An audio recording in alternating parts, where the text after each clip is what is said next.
13%, incidentally, of Manchester United fans think that they will finish in the top 4. 13%. 13%. Okay. Have we got 1% here? Of course we have.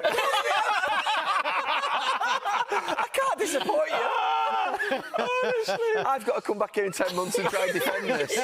I genuinely didn't know your answer to that. So, Dave, we worked out before that I've done this now for 8 years and I've always had Manchester United in the top 4 every year.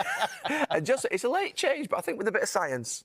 Go on, what's the science? Well, last season, I remember watching Chelsea on the first game of the season, and at that point, no one had Chelsea, I think, finishing in the top 4 or 5.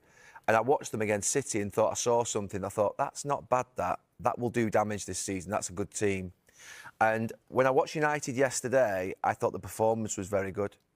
And I think they'll get a goalkeeper.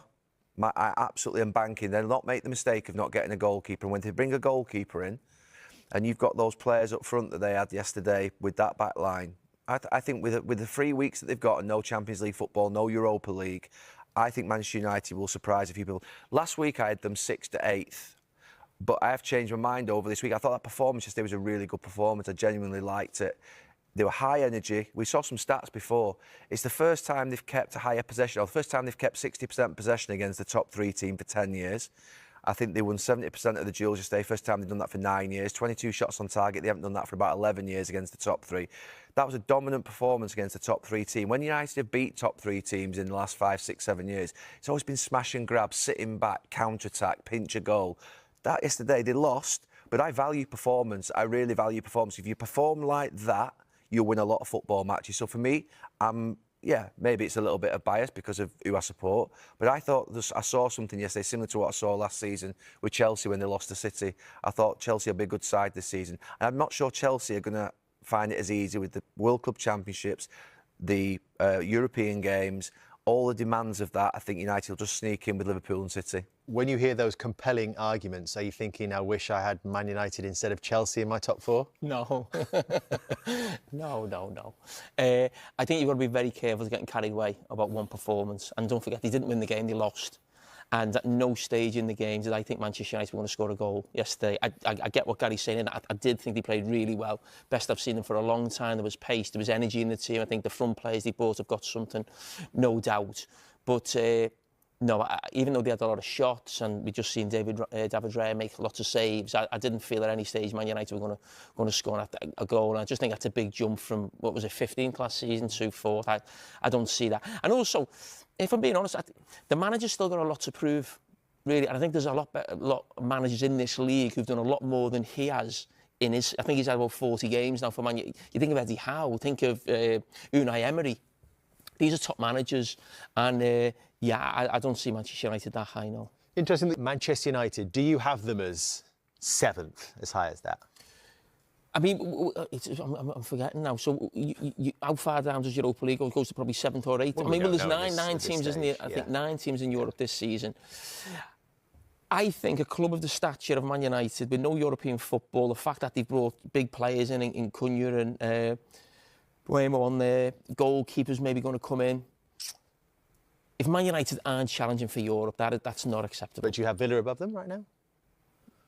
I just think Unai Emery's a better manager than what Manchester United have got. I think he's a top manager. He's come in and every season he's been there or thereabouts in terms of European football. So, yeah. Right, who's going down with who's going to win the league? This is the easiest one, I think, isn't it, guys? Champions. Jamie's gone Liverpool. Gary's gone Arsenal. Why Arsenal, Gary? I couldn't separate Arsenal, City or Liverpool. I think they're absolutely all in with equal chance of winning it. So I've got no certainty at all that Arsenal are going to win it, but they've been consistent over the last 3 years. They've been second. I do feel they'll get there at some point. Liverpool, watching them Friday night, I saw Carragher's point. The 2 fullbacks have got to settle in. They look a little bit open. They're going to be exhilarating to watch. They're going to score a lot of goals. City look like with Reinders, and if Rodri can come back and if they can keep Stones and Diaz fit with Haaland up front, they've got an unbelievable spine. So honestly, I couldn't separate them, so I just went for the team that I've been going for the last 3 years, feeling that they're very reliable. Happen at some stage. No, they're reliable and solid, and they're consistent, which I think is important. Can you win a title being reliable and solid? Well, they're consistently getting sort of Second. high points totals and finishing second to great teams, Liverpool and City. So I think that for me, they've improved themselves. Gyökeres, I wasn't actually negative about Gyökeres at all yesterday. I saw some things in that game. I thought that De Ligt did well against him, so I thought De Ligt had a fantastic match. But there were moments where he was a bit uncomfortable with him, he was wrestling with him, and I think he'll do well for Arsenal. So Zubimendi didn't have his best game yesterday, but again, I think he'll slot in well. Declan Rice couldn't have been any worse yesterday. I think Arsenal have got the right material. They just have to sort that forward bit of the pitch out, and I think Gyökeres will. Jamie, are you more or less confident on Liverpool given what you've seen on this opening weekend? Less confident. It's not just the opening weekend, it was the Community Shield. It was a pre-season game against AC Milan. When I saw them things that I saw in the Community Shield, which is still a semi-friendly, if you like, I didn't think I'd see it on Friday night. That's what worried me a little bit, that I'm sure the manager's been speaking to the players in pre-season on the back of the Milan game, you know, the Community Shield, and to see it sort of, not 3 games running, but the 3 high-profile games, if you like, up until this stage, that did worry me a little bit. But I think if Liverpool fix that, they have got great firepower. There's no doubt about that. You're not certain about them, though, are you? I just said that right at the start of the answer. No, I wasn't. Don't go on the defensive. I'm not getting on the defensive. You just listen to what I'm saying. You know what I'm saying to us? No, I've said that. Sure. I think. I said a few days ago that I thought Arsenal would be Liverpool's biggest challengers, and I know it's only one game. Watching Arsenal the weekend, and listen, I thought it was a great result for Arsenal. But just the way they played was almost typical sort of Arsenal of last season. You know, win with a set piece, which is fine. The name of the game is winning games, but a real bit interesting over the next few weeks if we see them sort of open up a little bit more, create more chances, and see how maybe they've evolved from last season. But I was really impressed with Manchester City, and I actually think it might be Manchester City who are Liverpool's closest challengers. OK, well, Liverpool fans are probably a little bit more confident than you are, Jamie, I think. Mm-hmm. Because Sky Sports has partnered with Fanalysis, an app where verified true fans known as Fanlists share their opinions on their club. Guess what percentage of Liverpool fans think they are going to win the league? 92%. Oh, that's pretty close. What is it? That's low. They're feeling pessimistic. It's 95. Is it? 95% of Liverpool fans. But if I was a Liverpool fan, I'd be thinking, because to be fair, I can't separate the top 3. And if I was Liverpool and they're going to get Isak, it looks like, then I'd be absolutely, you know, who are the 5% that are saying they won't win the league? Me. You've both gone City second. You both sort of see them as danger lurking, if you like. We're going to move on to 5th and 6th for both of you. Both have got Newcastle involved in that top 6. Newcastle's interesting, isn't it? Because you feel like the story is not finished yet for this summer. And then we'll be clear about what they're going to look like. Yeah, that's why I've probably Newcastle and Villa, who I really liked last season. I just feel they might not be. The PSR's killing them a little bit in terms of being able to invest freely. And I feel like they might just be... I think they'll have a good season. I think that they'll do OK. But I just don't think they'll have that spark to get into 5th and into the Champions League and into 4th space. So, I didn't have Spurs, to be fair, in there like Carragher has. I've gone Chelsea. Because I think United are the one team that can break into the group more than Newcastle, more than Spurs, more than Villa, because they haven't got the European football. I do think it'll be a big advantage to United, and I think that's why they'll break into that group. Is 6th too much to ask for Spurs, given the Champions League involvement as well? Maybe, but I do think when you look at Spurs and Man United last season, I actually think Spurs have got some good players. I do believe that. When you look at sort of, you know, the 2 centre-backs, you know, really, I mean, Romero signed a new contract today, hasn't he? Kudus has come in as a good player. I think they will be active as well in this transfer market in the last couple of weeks. Thinking about Aston Villa, to be honest, that was the decision. Newcastle, Spurs, Aston Villa, where would I find those 3 teams? And I've just gone for Spurs because looking at Villa at the weekend, it just feels, well, it's the same team. They haven't really bought anyone, have they? You know, except maybe the backup striker, the top end of the pitch. And I'm not sure they're going to get too much more in because of the PSR situation. But I do think Spurs will probably get another couple of players in. So I just went for them. And one of the reasons, you talk about European football, I think because now, and this is one of the reasons as why, I think Aston Villa are in the Europa League, aren't they? I think they'll go far in that. So I think that their European campaign will really kick on in the second half of the season. I'm not sure Newcastle and Spurs will. in terms of the Champions League. You don't drop into the Europa League no more. If you don't make the cut, you're basically out, aren't you? So I'm not sure Newcastle and Spurs will have too much European football after Christmas. Yeah, I think that's a significant point you made on Romero as well, that he's now been made captain. Everyone thought he was leaving, and a big new contract for him. When we talked about surprise European contender, the sort of challenge we set the guys was, think about Nottingham Forest last season and how they had an impact on things. And we can see what they think Forest of last season might look like this season with our surprise European contender. And Gary, you think it looks like United? The insults just continue to rain.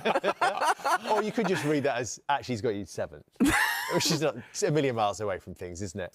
Yeah, I mean, obviously, if it was 7th, I'd have put Villa. So it wasn't. I didn't read surprise European contender as being a team that obviously, should finish in Europe, which obviously I think United, I think Villa. You're right. You didn't surprise European contender. It was the surprise European contender last season. Well, would it not be a big surprise this season for Forest to be there again, given that they are involved in Europe as well? I think for Forest to repeat what they did last year would be a massive.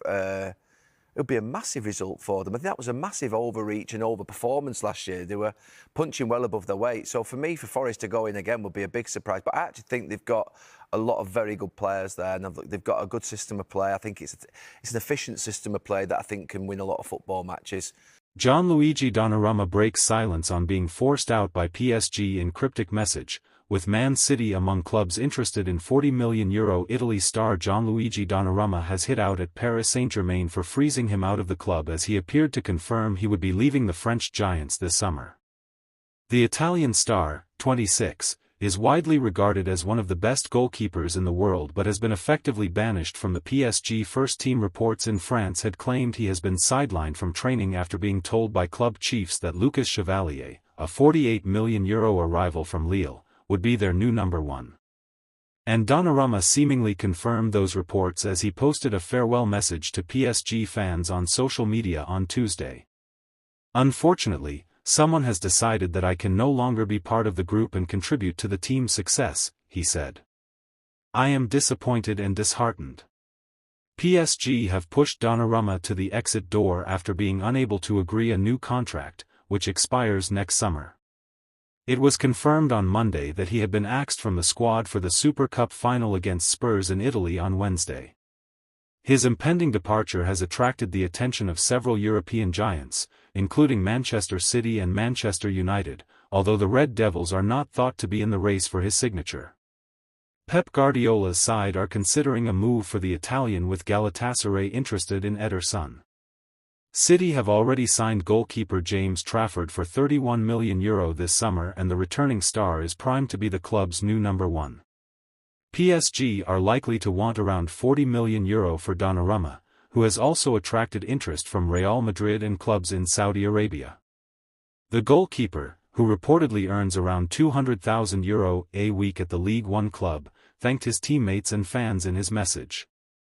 "I hope to have the opportunity to look the fans at the Parc des Princes in the eyes one more time and say goodbye as it should be done," he added. "If that doesn't happen, I want you to know that your support and affection mean the world to me, and I will never forget it."